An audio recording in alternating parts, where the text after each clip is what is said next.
Hola, soy Analu y cuando cumplí 2 años comencé a cuestionarlo todo y ya no paré. Bienvenidos a Cuestiónalo, un espacio para que nos cuestionemos todo sin miedo a ser juzgados. Y con toda la intención de aprender de ello.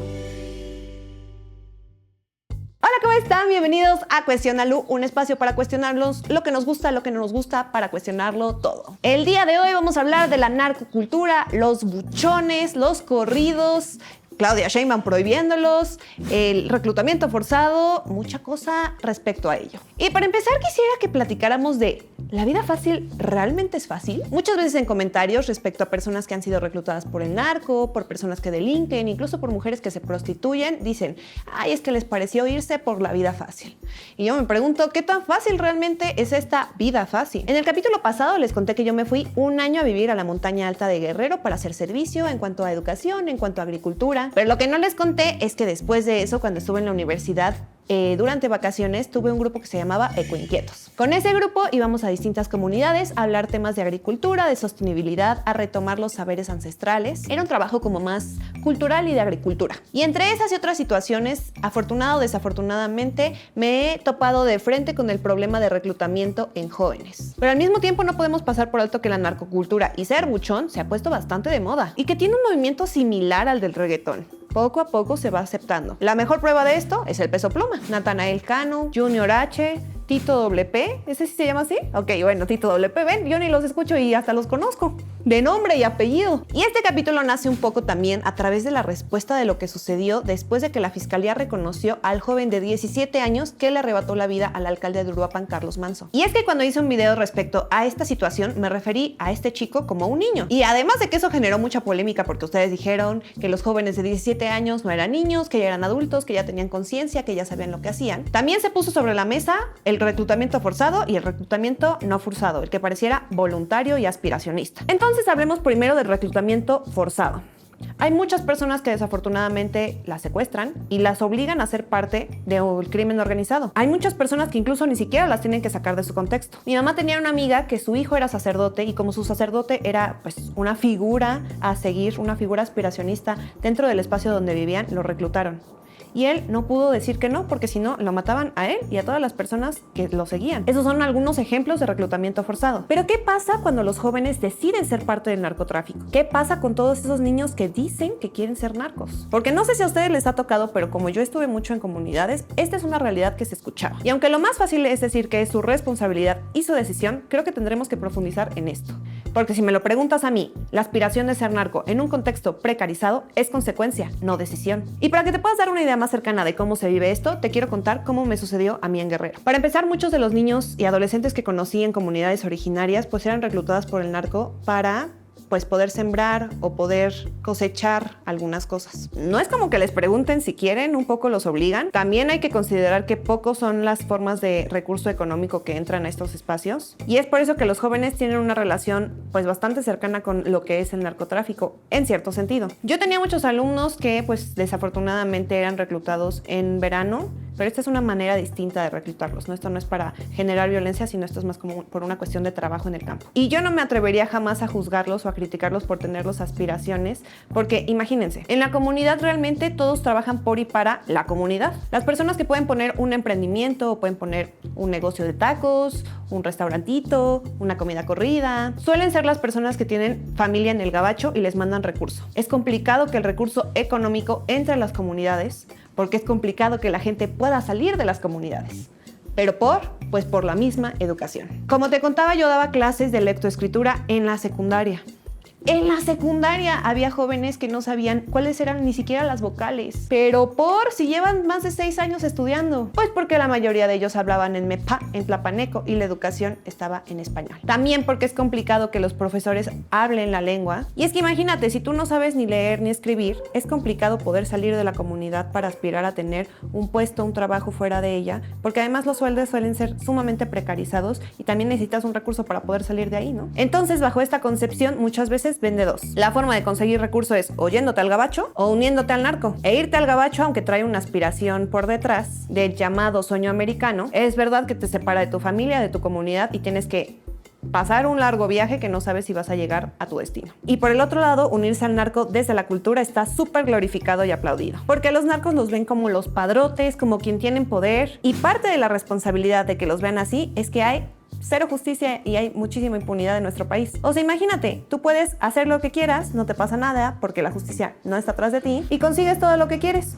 Tus actos no tienen consecuencias más que positivas. ¿Por qué? Porque te hacen lucir como un padrote que puede hacer lo que quiera. Esto desde una percepción, porque ya sabemos cómo termina esta historia. Y creo que es importante hablar de que nada es lo que parece, y para eso les cuento otro chismecito. Tengo unos amigos que son tatuadores. Ellos se encuentran en un espacio que últimamente se ha puesto muy violento por parte del narcotráfico. Y un día, sin preguntarles mucho, pasaron por ellos y les dijeron: vas a tatuar al mero mero. Después de un loco camino y llegar al lugar en donde tenían que realizar este trabajo, pues se dieron cuenta que había muchísimos chavitos que estaban cuidando al mero mero, chavitititos. Pero lo más curioso es que muchas veces nos venden que ser parte del narcotráfico significa riqueza, ostentosidad, poder. Y creo que sí hay que cuestionar qué tan real es esto, porque para poder pagarles el tatuaje, todos tuvieron que desembolsar y el que más traía 200 pesos. Imagínate, no todo es lo que parece. Yo he estado mucho pensando en el chico que le quitó la vida a Carlos Manso y me imagino perfectamente la situación. Él desapareció una semana antes de su casa, viviendo en Michoacán, donde diario ves al narcotráfico, donde hay completa impunidad hacia ellos. El mensaje que tienen los jóvenes es que justamente ellos pueden hacer lo que quieran. Tal vez él no tenía idea de que iba a perder la vida ese día, pero imagínate que te jalen y te digan: a ver si es cierto, a ver si muy bueno, haz el trabajo sucio. Y que te hagan pensar que eso te va a dar valor a ti, que te va a hacer el mero mero. Y pues ya vimos cómo terminó. Y esa es la historia para muchísimos jóvenes. Creo que está de más decirlo, pero no se dejen llevar porque no es lo que parece. El narco muchas veces proporciona una falsa estabilidad de lo que deberían tener todas las personas. El sentido de pertenencia, un espacio para crecer aspiracionalmente, acceso a recursos y la falta de consecuencias se convierte en poder. Hay muchas realidades precarizadas donde en realidad la opción es muy limitada. Y a esto me refiero con qué tan no forzado es el reclutamiento no forzado. ¿Qué tan voluntario es? ¿Qué tanto los jóvenes realmente quieren ser parte de esto? ¿Y qué tanto es lo que ven como la única opción a su alrededor? Pero ojo, que es que además al narco le conviene reclutar chavitos y niños. Porque quienes son menores de 12 años no son juzgados penalmente. Más bien no se consideran penalmente responsables por sus actos. Pero además, los menores de edad tienen penas mucho más cortas que las personas que ya son mayores de edad. Y ni siquiera les quiero hablar de los procesos de deshumanización que hay en estos campos de reclutamiento. Pero les dejo aquí un pedacito para que se den una idea. Vamos a despedazar el cuerpo, échale la mano. Fue cuando me dijeron a mí, y arráncale un pedazo y te lo tienes que comer. Así crudo. Crudo, así como tal.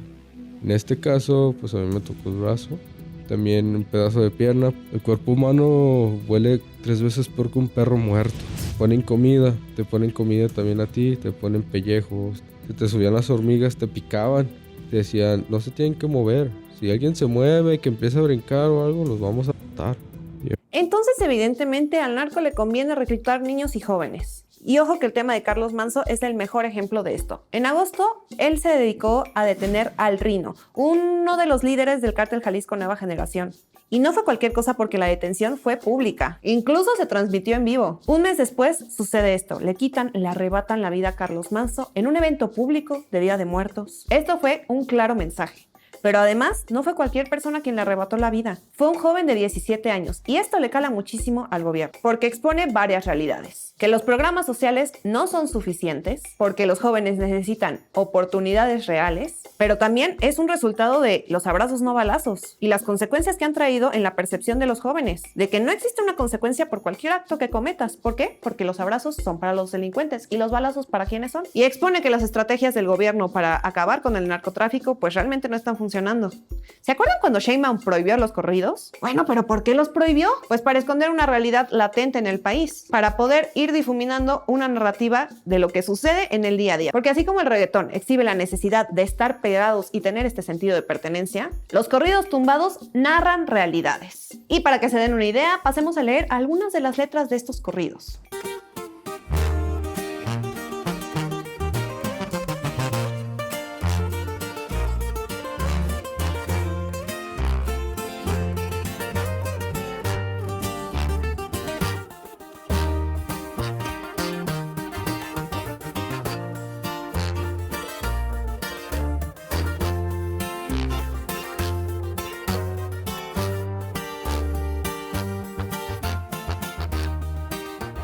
El gobierno intentó prohibir esta forma de expresión cultural, pero prohibirlo no significa eliminarlo de la realidad de la que sale. Una realidad que el gobierno permite. Porque sí, así frescos le echaron la bolita a los artistas. Y entonces, en vez de tener mano dura frente al narcotráfico, se fueron contra Edén Muñoz en Querétaro, contra Junior H en Jalisco, contra los Tucanes en Chihuahua y el más famoso de todo, contra los Alegres del Barranco allá en Jalisco. Y es que se volvió una persecución verdadera de artistas y de canciones. Cuando la gente evidentemente se iba a los conciertos, era para escuchar esas canciones. Eso generó muchísima polémica, acabando en multas para los artistas, pero también en las personas levantándose a decir que esas cosas no paraban ni frenaban la realidad en la que vivían. Y es que las cosas no pasan de gratis y la narcocultura no solo está aquí en México, también está en Estados Unidos con series como Breaking Bad, pero también con un abrazo extraño internacional hacia el narcotráfico y su cultura. De alguna manera extraña, los extranjeros abrazan esta situación de poder. Porque bueno, ni hablemos de la cantidad de series sobre narcos que existen. Y cómo se idolatra desde afuera, pero también desde adentro.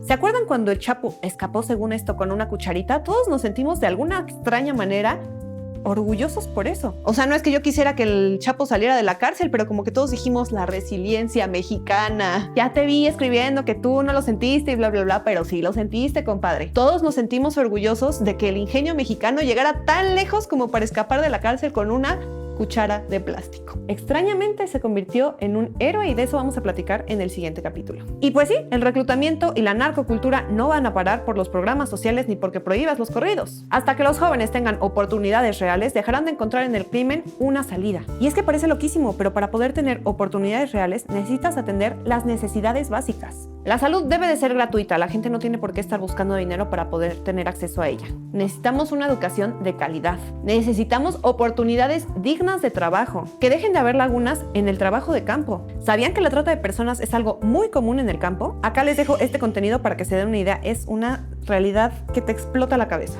Uno nunca pensaría que comer un jitomate puede estar relacionado a la muerte de una persona. Al final, el reclutamiento es el mejor indicador o termómetro social de dónde estamos parados. Hoy tenemos al Rancho Izaguirre, a Teuchitlán, el tema de Carlos Manso, más corridos que nunca, y eso expone una realidad latente, aunque no la queramos ver, aunque la queramos evadir. Y es que entonces, ¿dónde estamos? En un país donde Adán Augusto critica a Felipe Calderón. O sea, donde Morena y el PAN son exactamente lo mismo. Desafortunadamente, en un país con narcopolíticos. Desafortunadamente, en un país donde gobierna el narco. Pero he de admitir que ustedes tienen razón en algo. Y Carlos Manso lo decía claro.